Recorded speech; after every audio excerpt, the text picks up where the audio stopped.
Good afternoon. Dr. Shankopotamus here again, and we are looking underneath our outside sink. Going to do a little bit of plumbing today, a little plumbing work. I often have trouble with my outside sink simply because they don't make a very good, that I can find, outside faucet.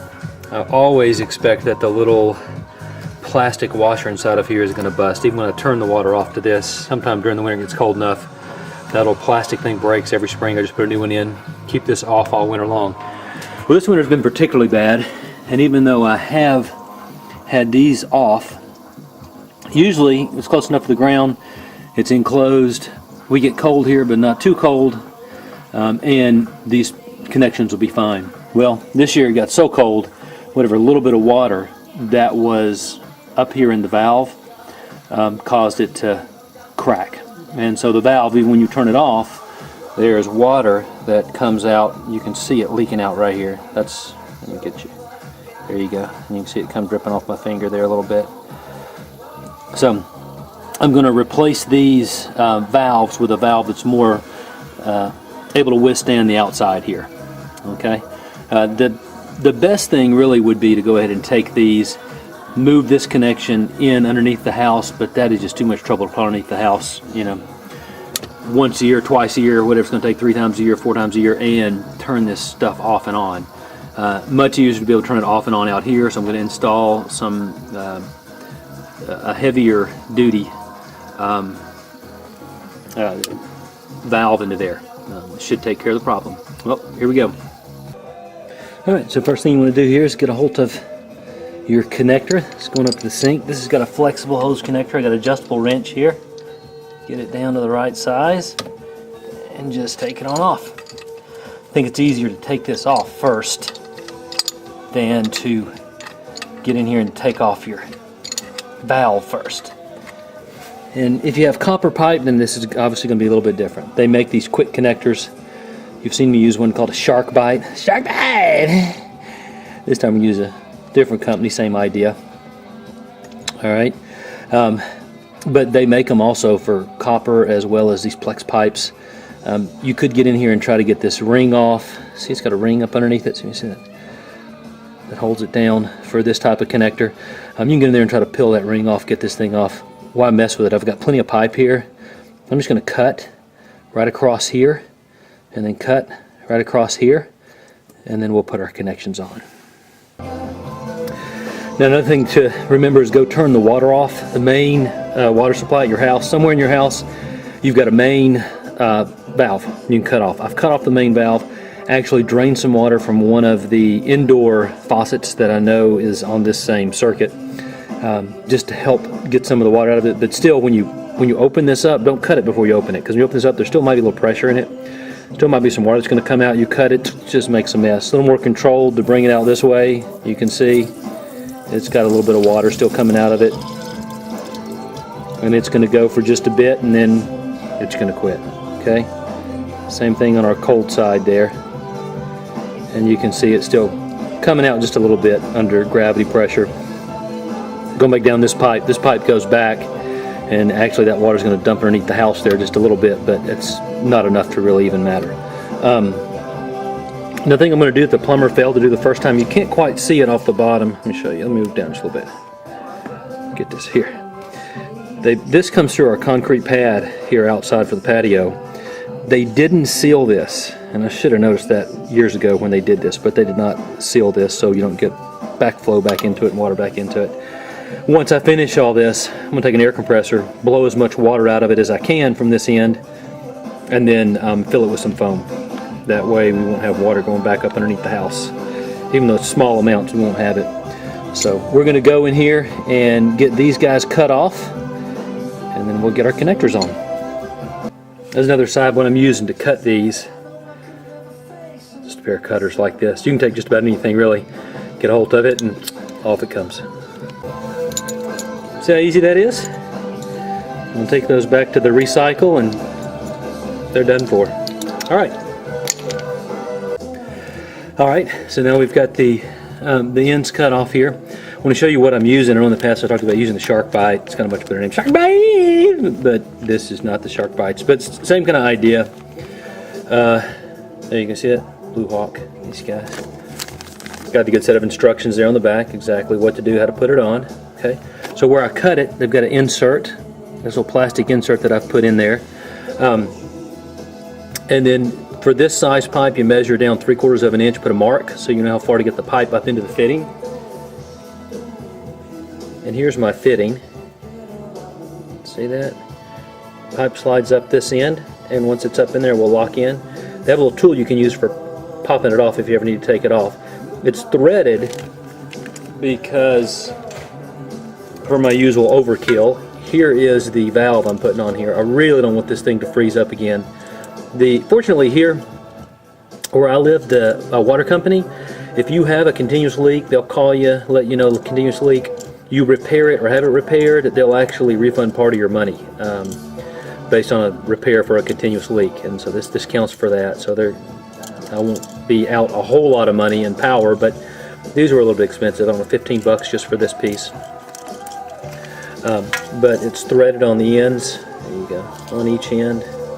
So I've got adapters, this one for my pipe side, and another adapter for the side for our connectors to the faucet. Okay, and I'll show you how we go about putting those together. You want to make sure when you do buy it that it does fit. Let me show you this, that you got the right threads on it. Okay, that you're dealing with. Whoops, get it in focus. There we go. That you're dealing with pipe, in this case pipe threads, and that they are the same, and that they do fit and everything you got's compatible. Either that or you'll be making a trip back to the store to pick this stuff up. So I'm going to mark this one and slide it on there. Show you how this works. Actually, you know, it might be easier, I'm thinking on the fly here, it might be easier to screw this together first and then slide the whole thing on. I think I'll do that because there's not a good grip to get a hold of this. See, it doesn't have anywhere. It's round. This particular one is round all the way. No good place to get a hold of it to kind of tighten down. So I think I will definitely, in this one, see at the top you can tighten, and you got a place on this one right there to get a hold of. So I think I'll put my Teflon tape on this, and then in this one goes. All right. Okay, so if you've never done any pipe work before, you need to get yourself some Teflon tape. This is the white. I had an email from one of my previous posts that somebody said there is a pink tape out there, and I didn't go looking for it for this. Maybe next time. I've never had much trouble with the white. There's a pink tape. Seems to work a little bit better, they were saying. Haven't really seen it, haven't used it. Haven't had trouble with this one, just using the regular white Teflon tape. Wrap it around there 3 or 4 times, and then obviously leave it on there as you screw this in. Alright, so this is down here good and tight, and I'll say it was much easier to do this just with 2 hands and off of the pipe. If you're using this type of connector that doesn't have a place to get a hold of it with a wrench and it's just rounded, I'd say put this on first. It's just so much easier to get it on there. Now we're going to go onto the pipe with this once I get the depth marked, and we'll be good to go. Alright, so I got the pipe marked. It might be hard to see, but there's a little mark down here at about 7/8 of an inch according to what this said. And that's probably about the depth you can get it to. You can see where we have to go. That's closed. Obviously that's open. See all the way through? We'll slip this on. Let's see how it goes.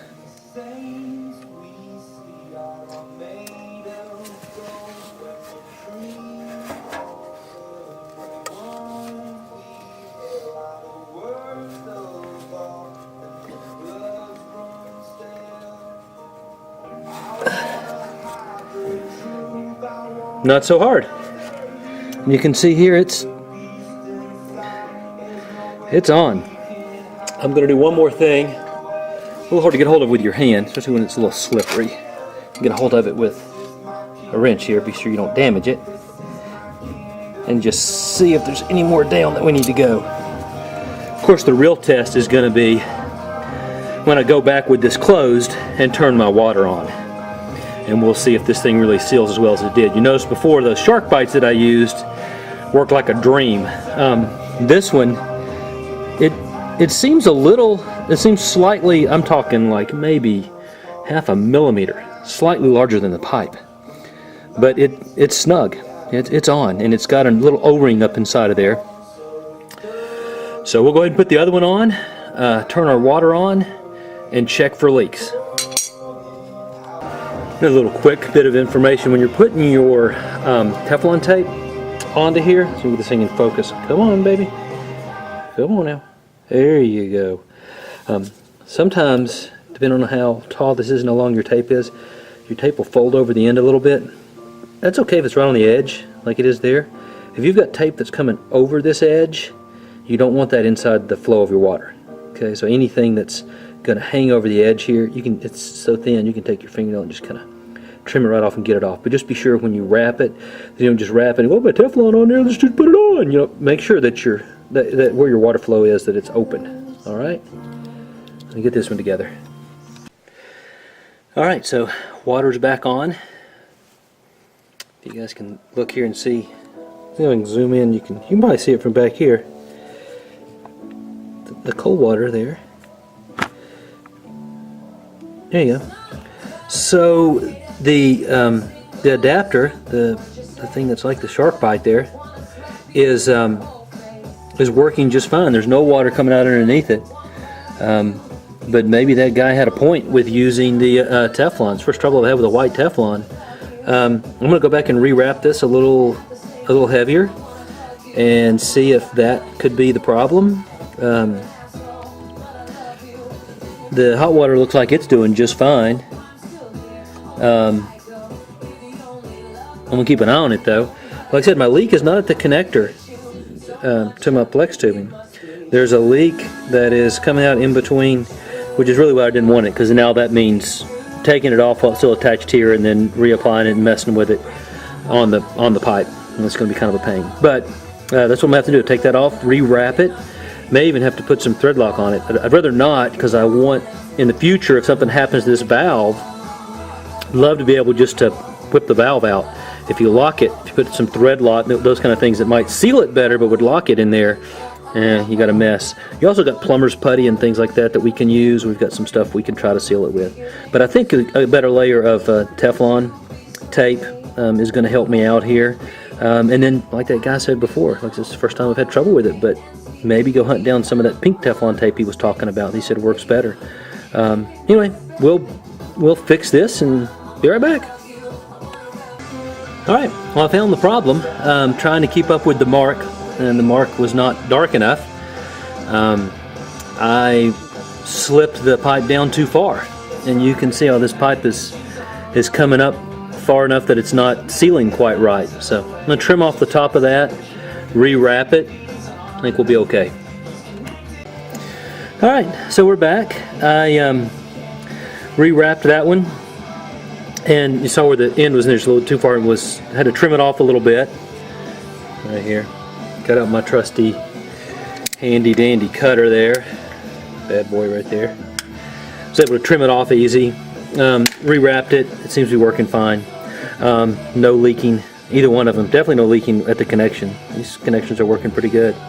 So next we're going to go and put the connection to the sink in. Now here's the problem with these heavier duty, if you will, valves that I went with overkill, of course, with this thing. And generally you're looking at this kind of end. Where are we? There we go. And that's a 3/8 going up to a 1/2. And obviously that just ain't gonna work. That ain't gonna cut it. So you've got to get another adapter that is going to allow you to hook into here and into here. So it's a little bit of a process to get this. The other thing to do is to make absolutely sure that you know what sizes your pipes are, before you go messing with them. You get, like with this one, here we go, where are they? There you go. You get these things cut off and you got that open end, and then you've got to go back to the store. You either have to leave your water off the whole time you're gone, or if you need to use it that evening, you got to come up with a way to plug it, or you're going to have water everywhere. So you don't want to be in the middle of a job like this, have the wrong size, have the wrong stuff, not be able to do it. So what I've got here, this is the one dude said would work. Let's try it out and see here. And this is our, there we go, and by golly, By golly, Miss Molly, look at that. There we go. And this is our 1/2 inch that goes up in here for us. And it's the same kind of idea as on the bottom. So I'm going to Teflon tape that puppy up, and we'll screw this one onto here first. I think that'll be easier because this one swivels right here. This end swivels, makes it a little easier to connect up. So I'm going to wrap these with Teflon.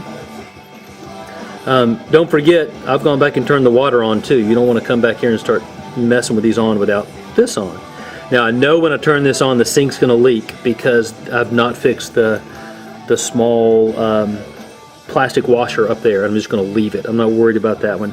Here in another week or two, when I know it's not going to freeze again, I'll come back, we'll do a video, I'll show you how to fix that. It's very simple. You pop out the ball, there's a little ball in there, pop and put a little plastic washer in, bam, you're done. Alright, so this thing did come with a little piece, let me show you, just in case you've got a different connection. It's got that, and it has got this little guy, okay. This would go up inside your other pipe. If you didn't have a connection like what I have. There, up inside the other pipe, and then this over the top of it, and then you would screw it down like that. That's how you hook it up. These flexible ones are just so much easier to use. I think so much better for hooking up your toilets and your sinks and those kind of things. They're really, really handy. And especially for out here, these are very unlikely to freeze inside these pipes. They can handle it. Of course, the faucet's another matter. Well, let me get this taped up and on there, and I'll show you the finished product. Alright, so we've got our adapters on and our connectors on, turned it on, turned the water flow on from my new valve back there. And as you can see, it looks like my hot water is leaking at the connector here. Looks like it may be coming over the top, so this freeze may very well have damaged this connector right here. I may be headed for a new one. I'm going to unhook this, rewrap it, try it again, but I think this connector's shot as well. That's pretty straightforward. I don't want to include that one in the video, but you just go grab yourself another one, and I mean, the ends are very easy. It's better if you get a plumber's wrench to get a hold of the top up there. It's kind of right-angled wrench, makes it a little easier to get a hold of it. But yeah, I believe you can tell it's coming out around the top right there, so the freeze knocked out this cable. Just the one that I said could hold up during the freezing weather. I guess it can't. Alright, so I tried rewrapping it, and I can tell now when I watch real closely, as I turn the water on, it's actually leaking right here above where the nut to tighten it down is. So that's going to be an internal leak in this cable. You know, rewrapping it doesn't do anything for it. So I'll go grab another one. I might actually have one in the garage, and I'll just put that on and hook it up. Pretty simple. But if you want to replace your outside valves, okay, or valves anywhere, this is how you do it. And you can see what we've managed to come up with here. Let me see if we can zoom out a little bit. There you go. And you can see now we've got these heavy-duty valves that are out here. We're still getting a little drip from the top right there, but we're not leaking from our connections here. We're not leaking around our valves here. We're not leaking around our adapter up here, so all the things that really matter hooking the valve up look great. And thank you for watching. Appreciate it.